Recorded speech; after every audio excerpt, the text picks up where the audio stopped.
Um acidente misterioso no Novo México. Um disco voador foi encontrado e está em poder do exército. Hoje o governo norte-americano insiste. Não houve discos voadores em Roswell em 1947, dando o caso sobre o acidente por encerrado. Mas alguns norte-americanos acham que o governo não está dizendo tudo o que sabe sobre OVNIs. Surgem dezenas de testemunhas. Isso não veio da Terra. Centenas de documentos ultra-secretos. Em diversas páginas só dá para ler 8 palavras. O resto está riscado de preto. Uma prova potencialmente condenatória não apenas de um incidente extraterrestre, mas de uma possível farsa do governo que dura 6 décadas. Estava ali, sem dúvida nenhuma. Eu lembro que me deu calafrios na espinha. Conspirações. Mistério em Roswell.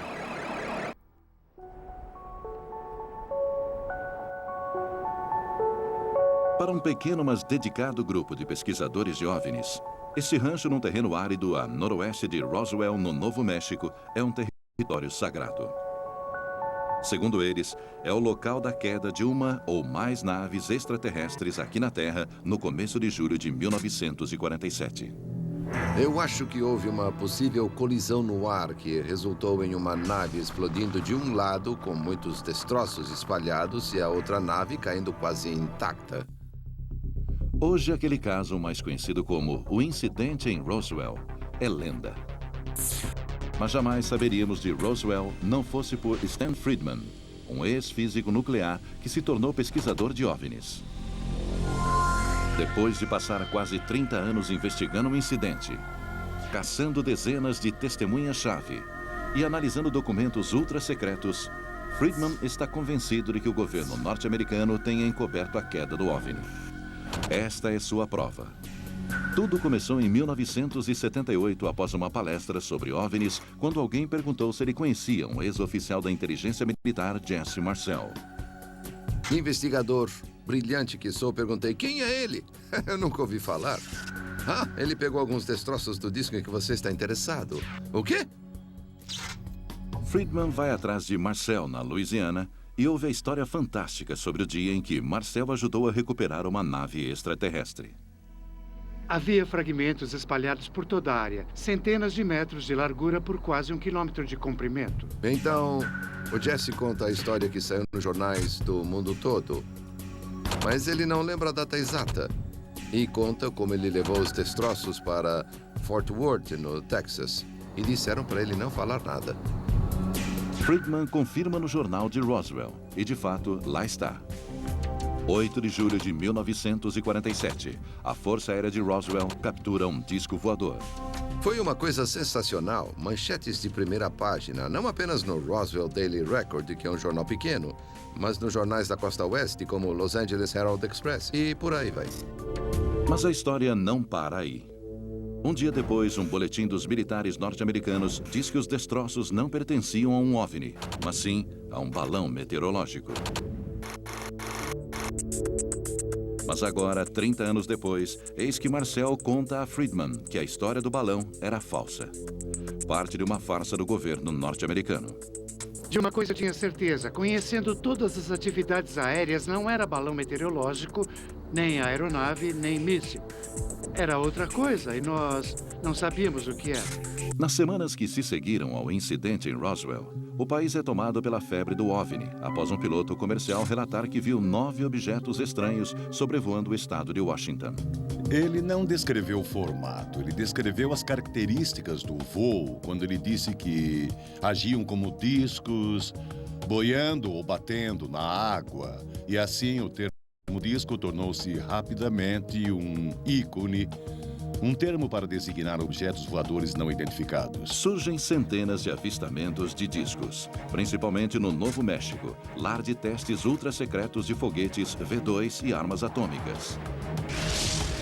A cidade de Roswell é a base do Esquadrão 509, único bombardeiro atômico do mundo. Se extraterrestres se interessassem por qualquer coisa que ocorresse neste planeta, eles iriam direto para o Novo México. Conforme segue a história, na noite fatídica de julho de 1947, uma forte tempestade elétrica cai sobre Roswell. No deserto, o rancheiro Mac Brazel dorme em sua pequena cabana. Houve uma grande tempestade elétrica. E ele ouviu o que pensou ser uma explosão, pois não parecia um trovão. Na manhã seguinte, Brazel vai examinar os animais e nota que eles não cruzavam o pasto. Ele foi olhar de perto e se deparou com destroços dispersos por uma extensa área. Ele encontra uma quantidade enorme de um material estranho, cobrindo uma área de centenas de metros de largura por quase 1 quilômetro de comprimento. Era um material estranho, leve, mas incrivelmente resistente. Brazel levou alguns pedaços até o rancho vizinho. Uma espécie de lata, um plástico bem leve. Brazel cita outros destroços, itens cobertos com escrita estranha. Ele conta que a escrita não era como a japonesa.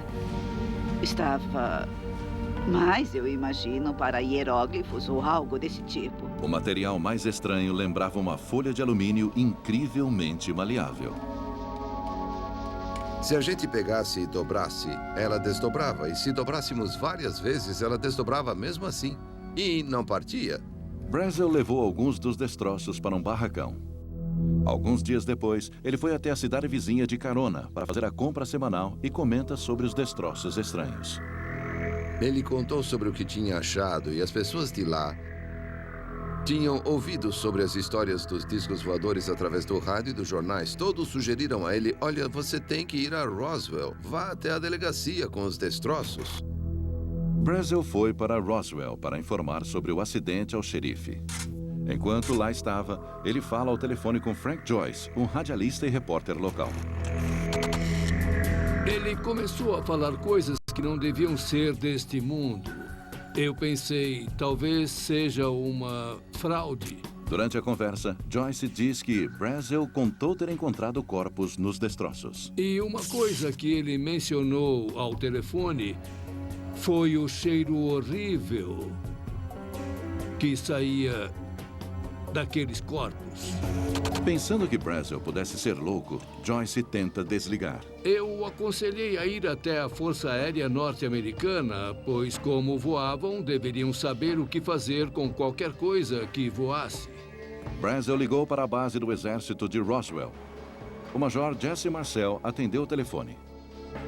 Marcel relatou a ligação ao seu oficial comandante, que ordenou a ele e a um oficial da contra-espionagem que investigassem. Ele falou: vá com ele, porque o rancheiro disse que havia muita coisa por lá e o que ele disse não é nada comum. No rancho, Marcel também ficou confuso com os destroços. Ele juntou tudo e voltou para Roswell. Ele estava tão eufórico com o potencial da descoberta que parou em casa, já passava da meia-noite, e acordou a esposa e o filho de 11 anos, Jesse Jr. Ele disse assim: isso são pedaços do que deve ser um disco voador. Jesse Marcel Jr. é médico e coronel da reserva norte-americana. Ele acaba de voltar do Iraque. Ele está escrevendo um manuscrito chamado Roswell, Aconteceu Mesmo. Embora tenha acontecido há muitos anos, ele ainda se lembra nitidamente do que seu pai lhe mostrou naquela noite. Eu peguei o material e percebi que ele tinha uma natureza muito estranha. Era muito leve. Eu não tentei dobrar nem partir, mas eu olhei para aquilo e fiquei intrigado com o que seria. O pai de Marcel seguiu para a base para informar sua descoberta a seus superiores. Na manhã seguinte, o comandante da base ordena ao seu porta-voz que redigisse uma nota à imprensa sobre o incidente. Ele disse exatamente o que queria na nota à imprensa.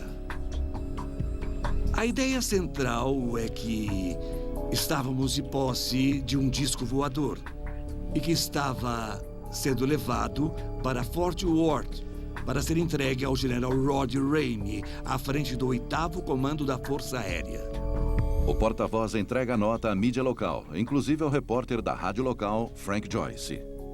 Eu dei uma olhada e na hora já sabia o que era. Eu disse: Walter, eu mandei esse homem para você. Eu sei da história. Eu aconselho a não publicá-la. E ele retrucou dizendo: tudo bem, o velho. O comandante disse: vá em frente, pode publicar a história. A história chega às ondas de rádio, criando uma sensação instantânea. Manchete da edição de 8 de julho de 1947. A Força Aérea anuncia que foi encontrado um disco voador que está agora em poder do Exército. E rapidamente tem início uma aparente farsa do governo. Notícias da queda misteriosa de um disco voltaram os olhos do mundo para Roswell, no Novo México. A base do exército em Roswell foi tomada por ligações da imprensa. Era muito bom para ser verdade. Não dava para acreditar que uma história como aquela fosse realmente autêntica. Mas durante os primeiros informes chocantes, veio uma saraivada de atenção dos militares, envio de cargas estranhas para as outras bases e medo. Para pessoas como o Major Jesse Marcel, era o começo de uma conspiração para encobrir o que realmente aconteceu em Roswell. Marcel recebeu ordens para escoltar os destroços. Primeiro para a base do exército em Fort Worth, no Texas, e depois para a base aérea Wright, em Ohio. Porque a base aérea Wright era para onde o equipamento inimigo capturado normalmente seguia. O Centro de Desenvolvimento Aéreo é lá, eles veem como as coisas são feitas. No hangar 84, na base do exército em Roswell, os destroços foram encaixotados e carregados em um avião B-29. Havia umas 6 ou 7 pessoas, todas passando pelo corredor. 2 delas não estavam carregando nada, elas faziam parte do grupo, mas 3 ou 4 estavam carregando caixas de papelão cheias de material. Quando Jesse Marcel passou, o tenente Bob Shirky, subordinado ao supervisor de operações da base, vê de relance o que ele carrega. Na caixa havia um pedaço de canaleta de aço saindo do canto com marcas estranhas. É tudo o que eu posso dizer sobre isso. Depois da partida do B-29, Shirky ouviu um boato sobre um segundo voo, que partiu mais tarde, um C-54, que supostamente carregava destroços e corpos de extraterrestres. Primeiro, os corpos foram levados para o hospital. Depois, supostamente, o C-54 foi trazido para cá e carregado. Ele partiu daqui. Na mesma hora, a funerária local em Roswell recebeu um telefonema estranho da base, perguntando sobre a disponibilidade de caixões infantis e técnicas de embalsamento para corpos deixados ao relento. Mais tarde, ele encontrou uma enfermeira em pânico na base que contou que testemunhara uma autópsia extraterrestre. Eu conheci a moça muito bem e ela disse, olha, Glenn, ela estava gritando, saia daqui, saia o mais rápido que puder, porque você vai se meter em encrenca. Ela descreveu o que viu em detalhes. As cabeças eram muito grandes, eram moles como as de um recém-nascido. Tinham olhos grandes e 2 orifícios onde seriam as narinas. A boca tinha apenas uns 3 centímetros com uma espécie de cartilagem embaixo do lábio. Não tinham lábios, apenas uma abertura. A descrição dos corpos coincidia com as dos demais que alegam ter visto os corpos. Era cinza esverdeado, com uma cabeça grande, olhos grandes e pretos. Mas foram os destroços que logo apontaram para uma farsa do governo. Quando Marcel e sua carga estranha chegaram ao Texas, o general de brigada Roger Rumey, do 8º Regimento da Força Aérea, estava esperando para inspecionar os destroços. O general pediu a Marcel para entrar em uma sala e mostrar no mapa onde eles haviam sido encontrados. Quando voltaram, os destroços haviam sumido, supostamente trocados por um material similar ao de um balão meteorológico comum. Segundo Marcel, em sua última entrevista, havia algumas coisas embrulhadas. Ele disse que escondeu os destroços dos fotógrafos que entraram, mas o que estava na foto foi encenado. Aquilo foi uma farsa. A imprensa tirou diversas fotos de oficiais junto aos destroços, inclusive Jesse Marcel. Ele olhou meio acanhado e disse, tá bom, pessoal, vou confirmar tudo isto, mas não foi o que eu vi. Anos depois, Stan Friedman acreditou ter confirmado a farsa ao conseguir uma declaração assinada do tenente-general que dizia: a versão do balão meteorológico foi para desviar a atenção da imprensa e ocorreu sob ordem direta do subcomandante do Comando de Estratégia Aérea em Washington, capital federal. Ele deu 3 ordens. Eu quero que você mande alguns destroços que estão aqui hoje com um de seus mensageiros. Eu quero que tire a imprensa do nosso pé, não importa como. E não quero que fale disso nunca mais, nem com seu amigo Roger Ramey. A suposta farsa funcionou. Um dia após a divulgação da notícia fantástica, a mídia e o público engoliram a nova versão. Na época, as pessoas acreditavam nos militares. Foi logo depois da Segunda Guerra Mundial e os militares tinham nos salvado do fascismo. Depois das fotos forjadas, os destroços foram levados para um destino desconhecido, enquanto Marcel recebeu ordens para voltar para Roswell e esquecer todo o incidente. Quando ele voltou, chamou minha mãe e a mim e disse: olha, gente, não vamos falar mais disso. Encarem como se nada tivesse acontecido. Vocês podem até não esquecer, mas não fale mais sobre isso, nem mesmo com os amigos. E não falamos. Outros também foram supostamente pressionados a ficarem calados ou mudarem suas versões. Poucos dias depois da sessão de fotos, o rancheiro Mac Brazel faz uma visita a Frank Joyce na estação de rádio. Ele disse: depois que saí daqui, eu descobri que o que eu te contei do rancho estava errado. O acidente foi com um balão meteorológico. Mas Joyce descobriu a lorota de Brazel ao perguntar sobre o que havia acontecido com os corpos.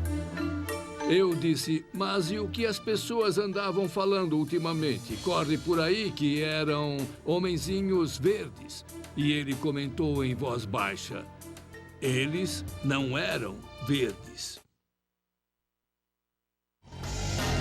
Depois que os destroços do suposto OVNI foram identificados como sendo um simples balão meteorológico, o interesse pelo incidente em Roswell mingou e logo foi esquecido por completo. Mas os diretamente envolvidos nesse drama, como o Major Jesse Marcel, nunca esqueceram. Não era um balão meteorológico, nem aeronave, nem míssil. Era outra coisa e nós não sabíamos o que era. O filho de Marcel lembra que seu pai se mantinha incisivo, apesar de ocultarem a verdade. Eu me lembro dele explicando depois de participar da farsa porque havia concordado com a história. Publicamente, mas a portas fechadas não. Até o dia da sua morte, ele achava que aquilo não podia ter partido da Terra. Segundo o pesquisador Stan Friedman, os militares norte-americanos também não esqueceram o incidente. Em vez disso, Roswell se tornou plataforma para o que ele chama de Watergate cósmico, uma conspiração do governo para ocultar a verdade sobre os OVNIs. Está claro que havia pessoas no governo levando isso a sério. E também está claro que eles fizeram uma tentativa consciente de encobrir as coisas. Algumas semanas após o incidente em Roswell, foi criado o Conselho de Segurança Nacional, um grupo de aconselhamento super secreto do presidente. Obviamente, os OVNIs eram um assunto para o Conselho de Segurança Nacional. E isso passou por cima da Constituição, do Congresso, da mídia e do público. Foi aí que o tema OVNI se tornou escuro e sombrio. Estou aqui para falar dos supostos discos voadores. Ainda em 1947, a Força Aérea Norte-Americana criou o que viria a ser chamado de Projeto Livro Azul. Um programa para rastrear todos os avistamentos de OVNIs na nação. O interesse da Força Aérea nessa questão é identificar e analisar da melhor forma possível tudo no ar que possa significar algum risco ou ameaça aos Estados Unidos. Muitos avistamentos foram informados e Friedman alegou que os militares emitiam ordens especiais em resposta. Pilotos da Força Aérea receberam ordens no verão de 1952 para abater OVNIs, se eles não pousassem depois de ordenado. E temos o general Roger Ramey, na época general de divisão e um dos protagonistas na história de Roswell, dizendo: nós enviamos jatos atrás de discos centenas de vezes. A Força Aérea investigou mais de 12 mil avistamentos em 22 anos. Até hoje, 700 continuam sem explicação.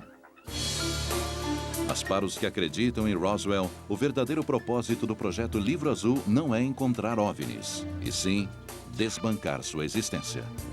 Conseguimos explicar os OVNIs como sendo fraudes, aeronave amiga identificada erroneamente, fenômenos meteorológicos ou eletrônicos, ou até mesmo distorções da luz. Tudo o que foi relatado podia ser de algum modo explicado como o planeta Vênus, uma aeronave não identificada, satélites ou gases do pântano, o que desse para inventar. O Projeto Livro Azul foi arquivado em 1969, depois que a Força Aérea decidiu que os OVNIs não eram uma ameaça à segurança nacional. Mas segundo Jim Marrs, o governo nunca parou de pesquisá-los. Houve literalmente dezenas de documentos examinados pela CIA, pelos militares e por outros que mostraram que nos bastidores há um grande interesse no que são essas coisas, de onde vieram e o que pretendem. Ao longo dos anos, os pesquisadores de Roswell dizem que solicitaram ao governo que liberasse toda a informação, mas tiveram pouco sucesso. Vamos atrás da CIA. Queremos todo o material sobre OVNIs. Não temos nada sobre OVNIs. Tem sim? Não tem. Nós discutimos. Fomos aos tribunais e o juiz mandou fazer uma busca. Eles voltaram. Meu Deus, achamos mais de 900 páginas de materiais sobre OVNIs. E disseram que não tinham. Mesmo quando documentos eram liberados, como essa declaração da Agência Nacional de Segurança, eles eram totalmente censurados. Finalmente conseguimos. O problema é que 80% estava apagado. Mas por que o governo esconderia o que sabe sobre OVNIs e principalmente sobre o incidente em Roswell? Friedman acredita que é porque os corpos dos extraterrestres estão escondidos em laboratórios secretos do governo e os destroços estão sendo estudados para avanços científicos. Como prova, ele aponta a aeronave revolucionária desenvolvida nas últimas 6 décadas. Eis nossa aeronave tripulada, o módulo de comando Apollo. E parece um disco voador. Laboratórios secretos, maravilhas da engenharia. Parece inacreditável, a menos que você acredite que realmente houve um acidente extraterrestre em Roswell. David Rudiak diz que tem uma prova disso. Essa fotografia de 1947. Essa é uma das 7 fotos conhecidas que foram tiradas no escritório do general Roger Ramey. A fotografia do dia em que os militares identificaram os destroços em Roswell como nada além de um balão meteorológico. Nela, Ramey está agachado do lado dos destroços, segurando um pedaço de papel aparentemente comum, até você olhar de perto. O verdadeiro achado está bem aqui no que Ramey tem na mão. Dá para ler à medida que aproximamos o que está escrito no papel. Usando um scanner digital para aproximar e aumentar o documento, Rudiak diz que consegue decifrar as palavras que provam que houve uma nave extraterrestre. Esta é uma acepção inédita da palavra disco. Os objetos voadores ou discos voadores. E o termo circulava havia menos de 2 semanas e assim, por exemplo, os jornais incluíam a palavra com frequência nas citações. Então, no mesmo parágrafo, um choque. A verdadeira chave dessa mensagem é esta palavra aqui, que o grupo inicial identificou como sendo a palavra vítimas. Rudiak continua a decifrar o parágrafo. Eles estavam com as vítimas. Eu acredito que eles iam mandá-las para o médico-chefe em Fort Worth. Eles iam despachá-las em um B-29 ou em um C-47. E ao se juntar tudo, Rudiak acredita que o documento seja uma bomba em potencial. Eles encontram um disco. Eles encontraram vítimas. Eles iam embarcar as vítimas para Wright Field, onde ficavam os laboratórios aeronáuticos da Força Aérea, que avaliariam o objeto caído e depois encobririam tudo. A ideia de uma nave extraterrestre se espalha por programas de TV, livros, filmes e até museus. E transforma a pacata cidade de Roswell, no Novo México, em um imã para o que há de bizarro. Mas quando o 50º aniversário do incidente de 1947 se aproxima, o debate sobre o que realmente aconteceu em Roswell se intensifica. Um crescente movimento de base, incluindo investigadores amadores, ativistas e curiosos, pressiona o governo atrás de respostas. O que conseguem é a evidência de que o governo realmente esconde um segredo que nem mesmo a épica Roswell suspeitava.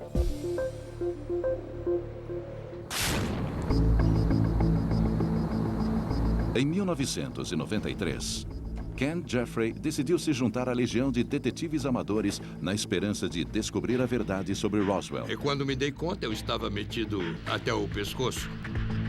Jeffrey passou muito tempo nos céus como piloto de aviação comercial, durante 30 anos, com um amor pelo espaço e fascinação por OVNIs. Para ele, Roswell é o marco zero para provar que OVNIs existem. Eu percebi que se esse incidente de fato tinha acontecido, valeria a pena ir atrás, pois seria a história do milênio. Jeffrey tem uma ligação especial com Roswell. Seu pai foi coronel da Força Aérea e trabalhou com o comandante do Esquadrão 509 de Roswell. Jeffrey logo ficou sabendo das testemunhas que alegavam ter visto destroços estranhos e contavam histórias sobre corpos extraterrestres. Eu fiquei sabendo, através de um dos escritores e pesquisadores de Roswell, sobre um número de testemunhas secretas que tinham medo da represália do governo caso se apresentassem, e foi aí que eu pensei, bom, algo tem que ser feito sobre isso. Seu primeiro passo, a Declaração de Roswell, uma solicitação abrangente assinada por astronautas, cientistas e militares. 20 mil pessoas pedindo ao governo para contar o que sabe sobre Roswell. A declaração era um pedido não apenas para liberar qualquer informação sobre Roswell, mas para liberar qualquer informação que o governo possa ter referente a OVNIs ou a inteligência extraterrestre. Jeffrey consegue a ajuda de um deputado do Novo México que também pressiona atrás de respostas. O que reivindico é que o governo torne público todos os registros sobre o incidente em Roswell. Ou, se foram destruídos, expliquem quem os destruiu, sob ordem de quem e quando. Em 1994, pressionada, a Força Aérea designa o tenente-coronel Richard Weaver para assumir um inquérito. Weaver diz que reviraram tudo e descobriram um segredo chocante. Nós revisamos todos os registros que pudemos encontrar naquela época. Procuramos explicações plausíveis para o que pode ter acontecido. Consideramos um acidente nuclear, consideramos a queda de um míssil desgovernado, consideramos a queda de uma aeronave e também consideramos a possibilidade de um evento extraterrestre que o governo simplesmente não admitiu. Em seu relatório em 1994, Fato versus Ficção no Deserto do Novo México, Weaver encontrou algo que o governo não queria que as pessoas soubessem. Algo que ele agora acredita ser a verdade sobre o que aconteceu naquela noite em 1947. O relatório diz, se houve uma farsa, não é sobre um disco voador vindo do espaço, mas o código de um projeto militar ultra secreto chamado Mogul.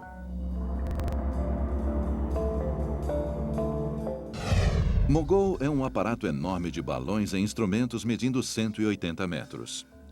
Ele foi projetado para detectar testes nucleares soviéticos, uma das questões mais sérias nos idos da Guerra Fria. O projeto era tão secreto que muitos que trabalhavam nele sequer sabiam seu nome.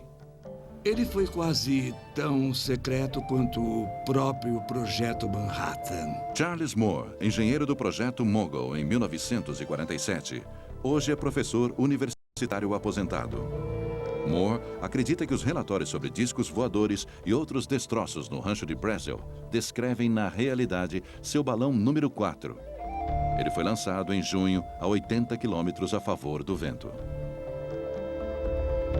Nós lançamos várias dessas sequências longas de balões. Tínhamos certeza que os relatórios que estavam aparecendo no jornal eram destroços de um desses nossos voos. Nós sabíamos que era estritamente secreto e quanto mais cedo esquecêssemos, melhor.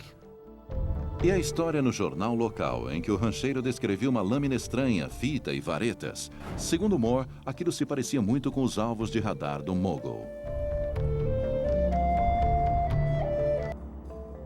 O material refletivo era papel laminado com folha de alumínio e preso a varetas de pau-balsa para ficar leve o bastante para ser carregado para o alto pelos balões.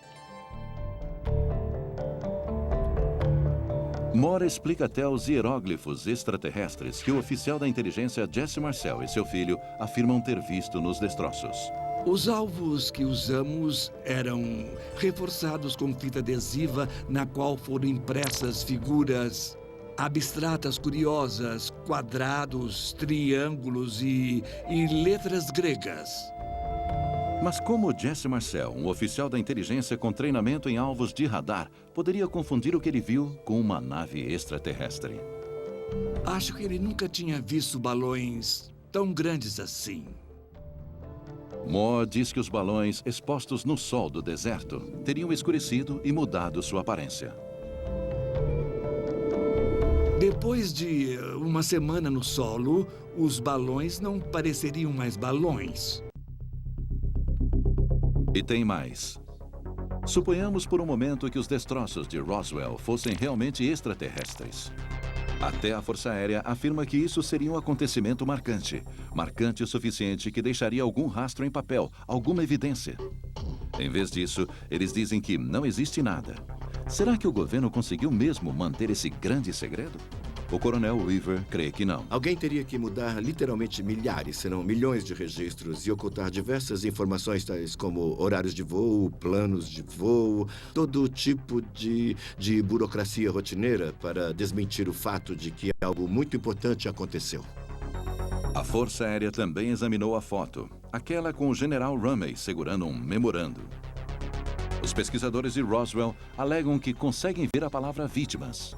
Mas analistas do governo dizem que não leem nada. Eu questiono qualquer pessoa que alegue ter visto as palavras queda, disco e vítimas. E se esse fosse o caso, teria sido algo tão secreto que eu duvido que Ramey andaria com uma nota contendo essa informação na frente das câmeras. Ken Jeffrey passa a duvidar seriamente sobre a história de Roswell. Então, Jeffrey se depara com notas divulgadas de uma reunião da Força Aérea em 1948, um ano após Roswell. Nela, um alto oficial da inteligência chama a onda de avistamentos de OVNIs de 1947 de um fenômeno do qual não se pode rir. Pareceu uma pista atormentadora até Jeffrey ler o que o oficial disse em seguida. Ele disse, não sei lhes dizer o quanto daríamos para que esses incidentes ocorressem em uma área onde pudéssemos recolher seja lá o que for.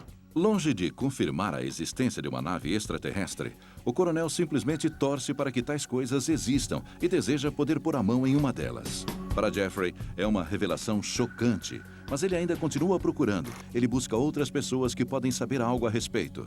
Membros do Esquadrão 509, com base em Roswell em 1947.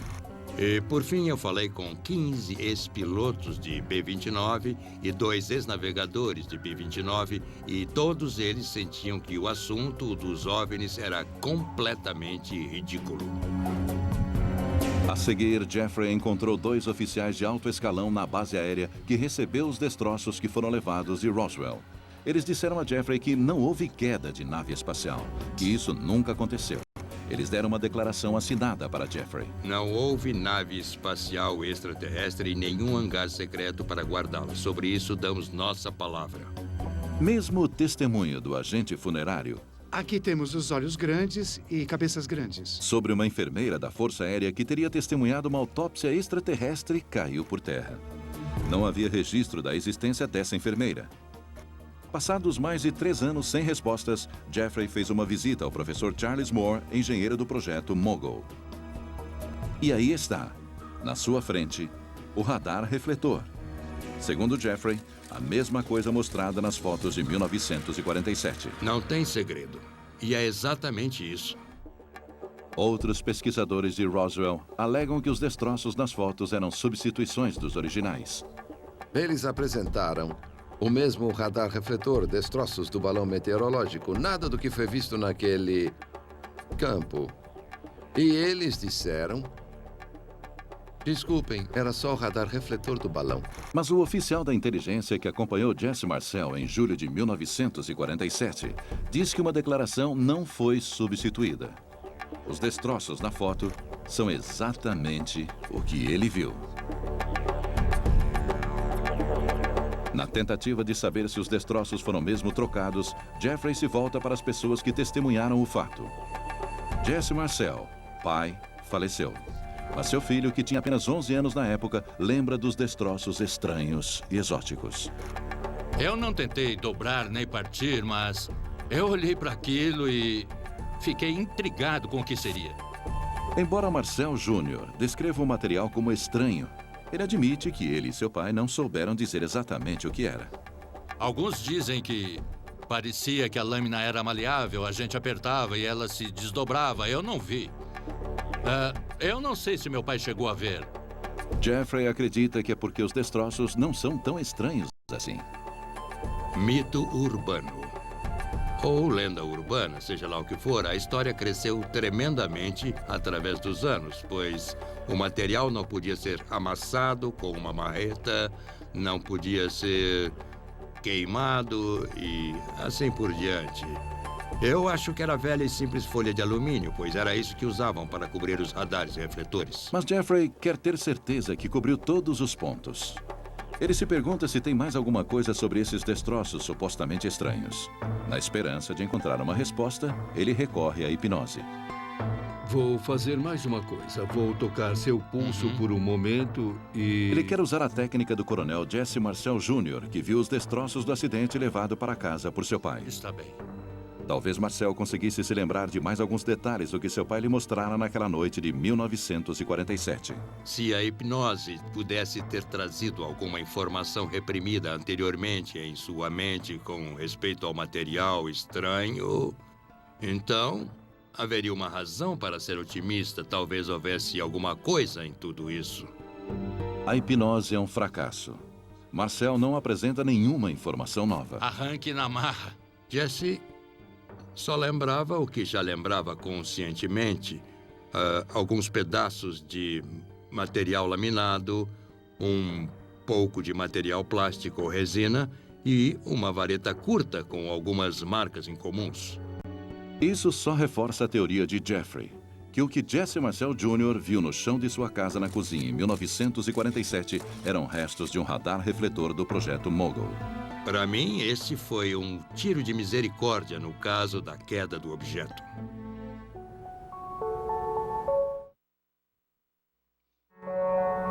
Eles fizeram mesmo alguns lançamentos que deixaram flutuando no deserto.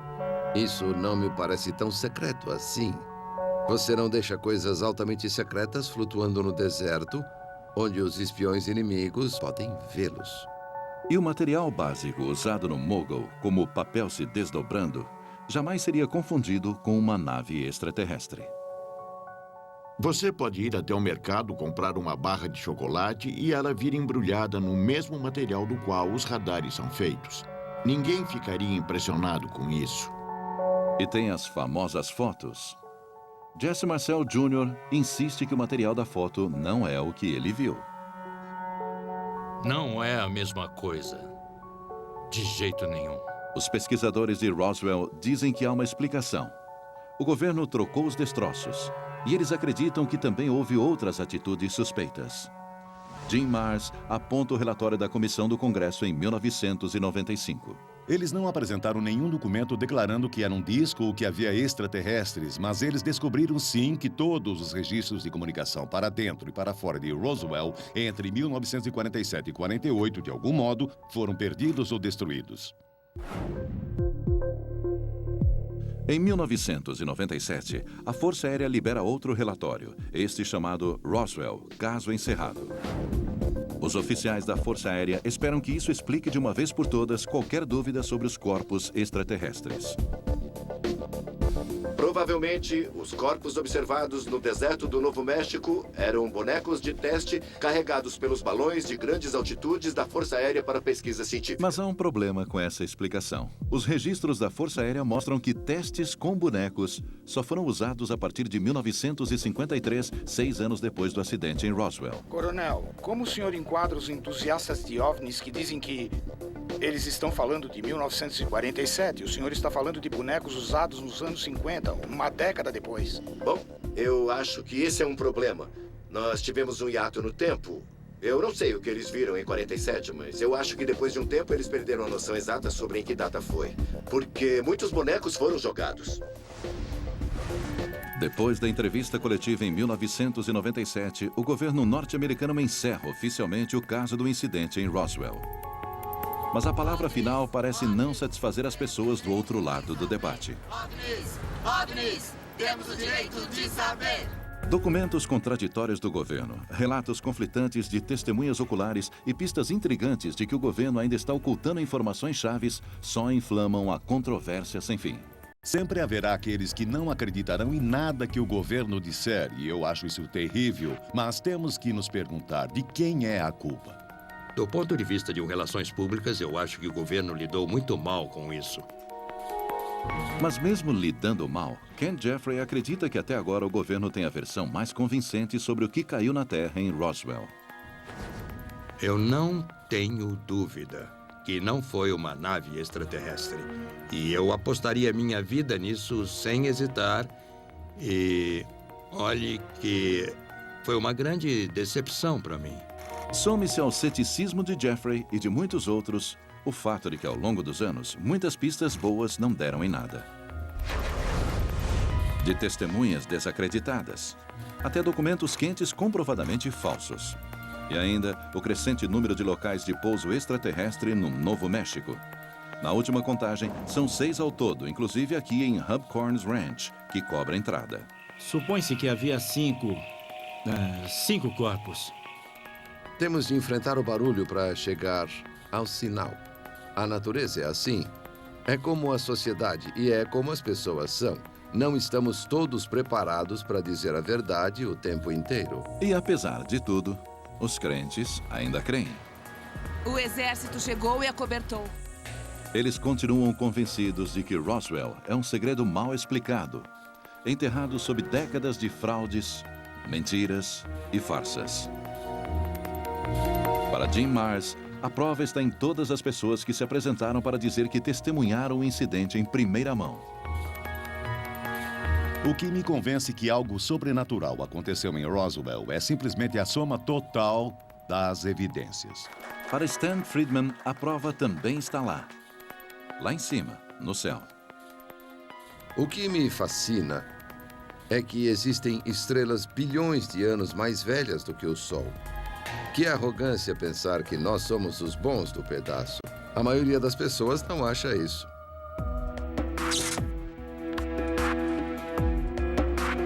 Hoje, muitos anos se passaram desde o incidente em Roswell.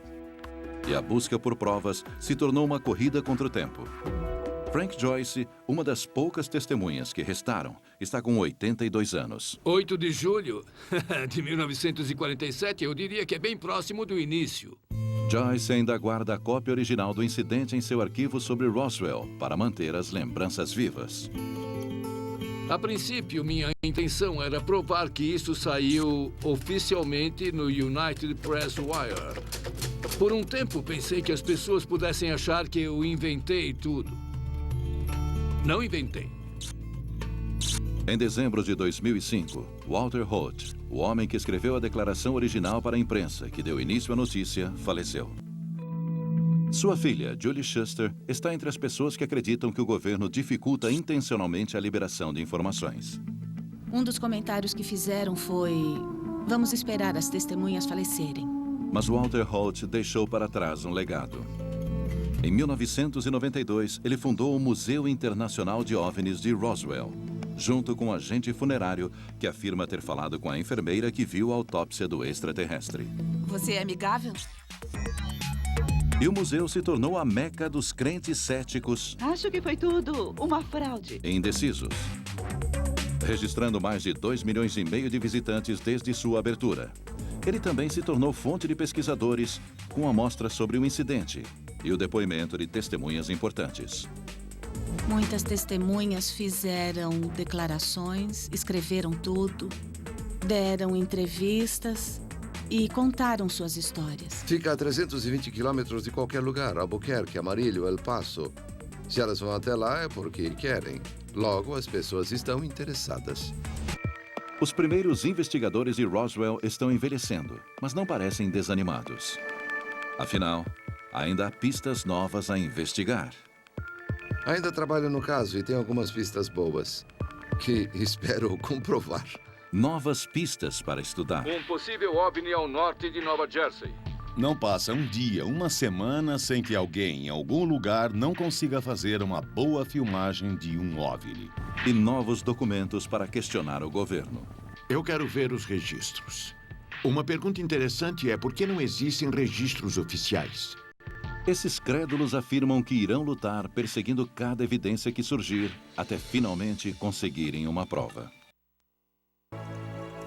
Ou até mesmo uma loja de ferramentas. Uma tenda de abarrotes. Depois de 12 longos anos nos Estados Unidos, Joaquim é mais realista. Sabe que o retorno é incerto e já está preparando seus irmãos para uma vida semi-clandestina em um país estranho. Não é tão difícil viver neste país. Se você se propor, consegue se adaptar às condições daqui. O primeiro passo é aprender inglês. É o que eu estou fazendo agora, para não sofrer a discriminação do povo americano. Saber falar inglês é um requisito indispensável. O país que está recebendo Juan e Manuel é muito diferente. Primeiro, os irmãos terão que se adaptar a um novo estilo de vida e esperar que consigam cumprir sua missão. No entanto, o caminho não será fácil e o sacrifício é muito grande. Como eles, milhares de imigrantes continuam cruzando a fronteira em busca de uma oportunidade. Todos partilham o mesmo sonho, mas a verdade é que muitos não conseguem realizá-lo e podem até mesmo morrer tentando. Um preço muito alto que muitas pessoas estão dispostas a pagar, mesmo que seja apenas para sonhar com um futuro melhor. Versão brasileira Vox Mundi.